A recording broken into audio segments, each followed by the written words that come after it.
Salut, ça joue? En tant que joueur de stratégie Spellslinger, j'adore les mécaniques sur les sorts, d'éphémères et de rituels. Le flashback en est un bon exemple. Les premières cartes de flashback sont arrivées avec le bloc Odyssey en 2021, il y a 23 ans.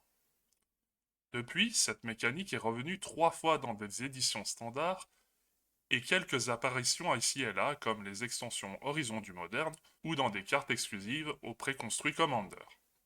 Puis en 2022, lors de Tous Phyrexiens, l'équipe de recherche et de design de Wizard of the Coast a décidé d'utiliser cette mécanique plus régulièrement, comme avec le touche-terre ou les marqueurs finalité par exemple.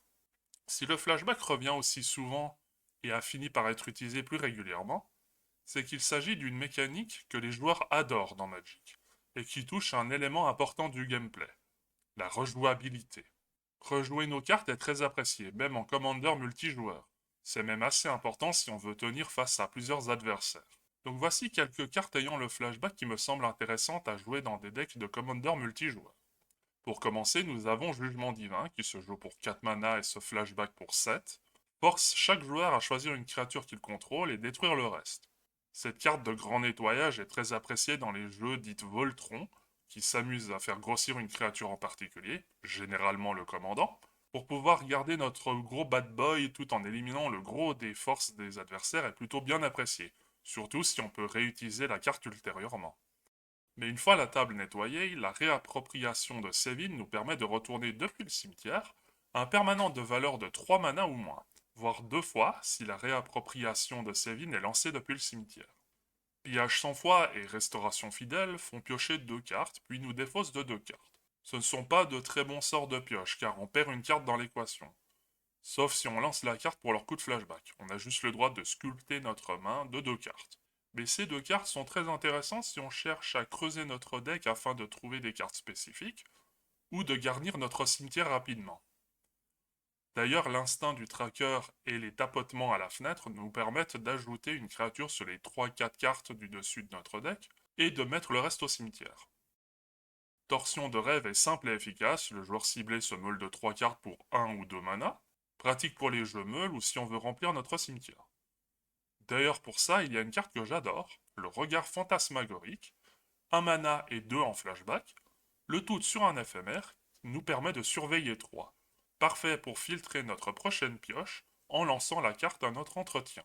Et Mirko apprécie grandement de se renforcer pour pouvoir aller mettre des baffes et réanimer quelque chose en fin de tour. Révélation électrique nous défausse d'une carte pour en piocher 2 nouvelles. Des effets de fouinage ne sont pas idéaux car n'augmentent pas le nombre de cartes dans notre main, et bien que la pioche impulsive est meilleure, ces effets de fouinage permettent de remplir le cimetière avec des cartes que l'on utilisera plus tard, ou de profiter de la capacité de Riel pour repiocher immédiatement. Conflagration est un bon exemple de défausse pour mettre des cartes de dragage au cimetière ou de profiter de la capacité de Riel pour nous refaire une nouvelle main, tout en infligeant quelques blessures sur ceux qu'on l'on souhaite.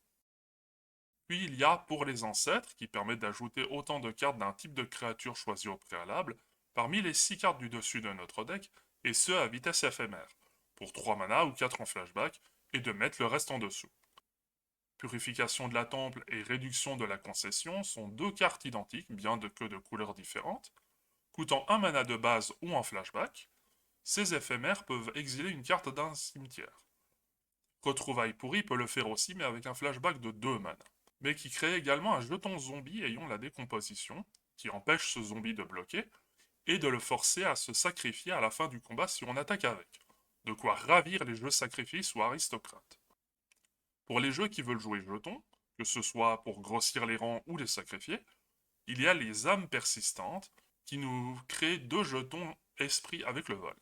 Cette carte est particulièrement intéressante pour générer de la chair à canon, comme la revanche des rats qui pulluleront pour 4 mana, une fois que notre cimetière sera rempli de créatures sacrifiées, tout comme jacasserie des écureuils ou glandés qui créent des jetons d'écureuils qui peuvent être le bienvenu pour les fans de Bloomborough.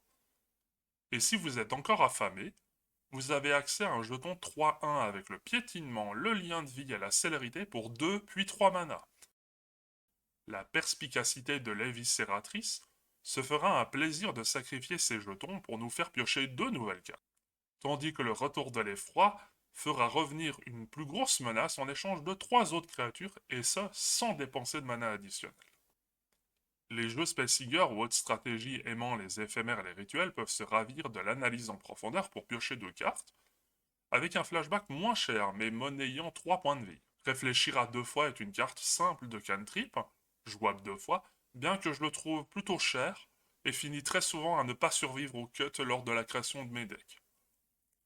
Démarrer le Tardis et Idée Radicale sont aussi 2 cantrips à 2 mana, mais ayant le relancer, un genre de flashback qui demande de défausser une carte en addition à leur coût. Idée Radicale fait simplement piocher une carte en éphémère, tandis que Démarrer le Tardis le fait aussi mais avec un surveillé 2 juste avant, et ce en rituel. La lueur de perspicacité nous permet de creuser notre deck et d'y garder une carte tout en plaçant le reste dessous. Et avec son coup de flashback, on pourra nous permettre de creuser plus profondément, car ce sort nous demande d'exiler des cartes de notre cimetière pour la valeur de X. Malheureusement, il faut que ce soit des cartes bleues. Mais pouvoir donner une seconde utilité aux cartes de notre cimetière est particulièrement apprécié, quelle que soit la façon dont elles sont réutilisées. Bien que le flashback du recrutement de Saruman demande 5 mana, il demande aussi d'exiler des cartes du cimetière. Pour ramasser des orques et nous meuler pour cette fois-ci, lancer un sort parmi les cartes meulées. N'oublions pas que X est une valeur copiable, comme avec Itération Zingante, qui est lancée avant, peut nous permettre de copier le prochain sort d'éphémère ou de rituel ce tour-ci. De quoi faire beaucoup plus de value. Pour les jeux agressifs comme Bria ou Narset, il y a Esquive Rusée qui rend imbloquable l'un de nos attaquants pour un mana bleu ou en flashback. Tandis que le défi contre la gravité fait à peu près la même chose en donnant le vol, mais en éphémère cette fois, ce qui peut permettre de bloquer une créature volante par surprise. Optimisation de l'altitude permet aussi de donner le vol, mais en rituel et avec le relancer. Charge téméraire permet de donner la célérité à une créature ainsi qu'un +3 de force pour le tour, et est rejouable pour 3 mana. Il rappelle l'optimisation de la vélocité qui possède le relancer. D'ailleurs, pour les jeux aggro, il y a la douleur flamboyante qui empêche les blessures d'être prévenues ce tour-ci. Ce qui veut dire que les effets de brouillard ne fonctionnent plus. Mais également les effets de protection contre tout de l'anneau unique, car oui, empêcher de prévenir les blessures passe outre les effets de protection. Un adversaire se sentant bien à l'abri avec son anneau unique risque d'avoir de très mauvaises surprises, car la protection contre tout n'empêche pas de se faire attaquer. Pareil avec l'effet de protection de Teferi. Bien que la protection de Teferi empêche les points de vie de changer, il est tout à fait possible d'achever un adversaire aux blessures de commandant avec une carte comme douleur flamboyante. Les blessures de commandant sont bien infligées et comptabilisées, ce qui fait que la douleur flamboyante peut être un counter à protection de Teferi. En plus, la douleur flamboyante ne coûtant qu'un mana rouge en flashback, il est donc possible de faire le coup à 2 adversaires dans une même partie.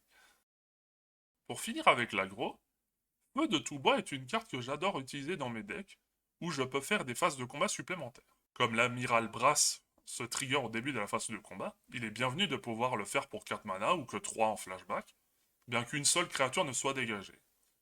Je confirme également que cette carte est bien débile dans Xenagod, car lui aussi se trigger au début du combat, en plus de se focaliser sur une seule créature, ce qui fait que le feu de tout bois est une très bonne synergie avec Xenagod.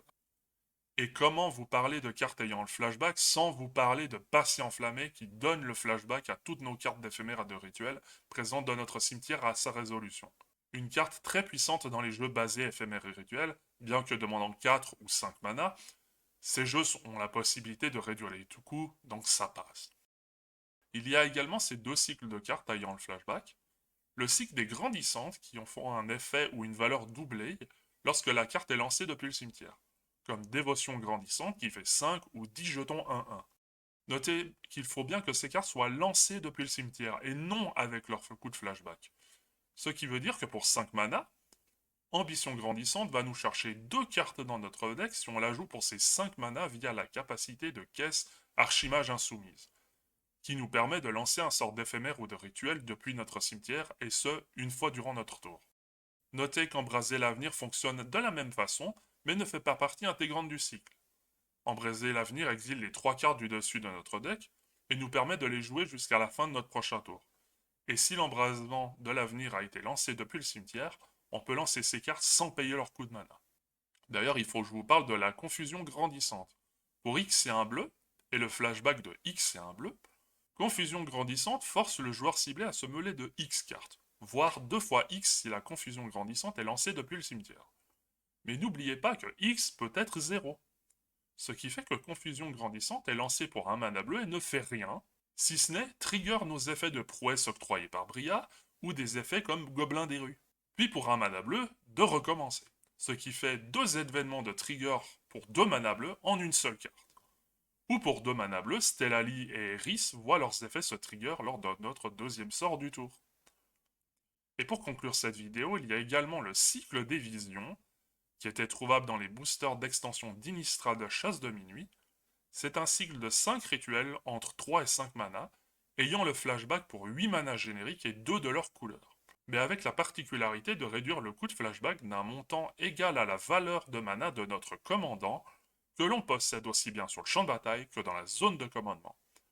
Vision de ruine est particulièrement intéressante avec Eris car, pour 4 mana, on force nos adversaires à sacrifier un artefact, tandis que l'on crée autant de jetons trésors. Bye bye les cailloux à mana, ce qui nous permettent de donner la possibilité de relancer Vision de ruine pour seulement 2 mana rouges, car Eris possède une valeur de mana de 10 et de trigger la capacité d'Eris au passage. Voilà, c'est tout ce que j'avais à dire sur les cartes de flashback. Je n'ai bien évidemment pas parlé de toutes les cartes, et le but de la vidéo n'est pas non plus d'être exhaustive. Entre le flashback, le relancer et même le pistage dont je vous n'ai pas parlé, il y a de quoi faire. Si toi aussi tu aimes rejouer tes cartes, que ce soit en flashback ou d'une autre façon, dis-le moi en commentaire avec quelle carte tu aimes le faire.